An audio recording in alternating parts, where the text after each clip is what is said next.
Pero pare, ito, grabe ang burst of speed.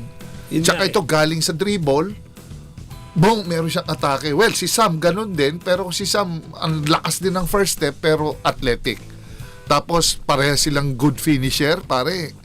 Kung primary offense, yung kaharap niya, kaya-kaya niya i-blow yun, ang tinitingnan kong husay ng penetrator, pare yung sa secondary defender, pare nakakamaniobra.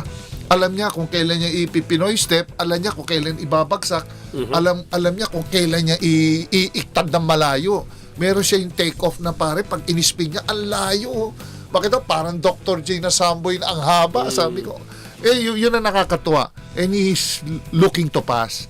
Na pagsasabay niya pare sa akin yung kumakamada, pero pag may nalibre pa rin, doon pa rin pare nandun pa rin yung pasa niya. Tapos sa akin, pare dito ko nakita yung Castro, na wala sa lahat ng guards yung doubler, yung lusot ng Castro. Boom! Parang gano'n ka na, hindi ka na makakalaterals. Ito siya. Tapos sa akin, decent shooter. At decent shooter siya, iniwan mo sa corner, talagang magsisisi ka din. Matibay din siya sa outside shooting, threat din, hindi mo pwedeng iwanan, pwede siyang mag-dose lang, doon na siya sa corner. At saka pare, ang mabigat sa isa pa sa pinakagusto ko sa, ang bigat niya sa two-man game. Pag nag-two-man game sa ibabaw, pagka tinamaan ng screen, ako, ang luwag-luwag.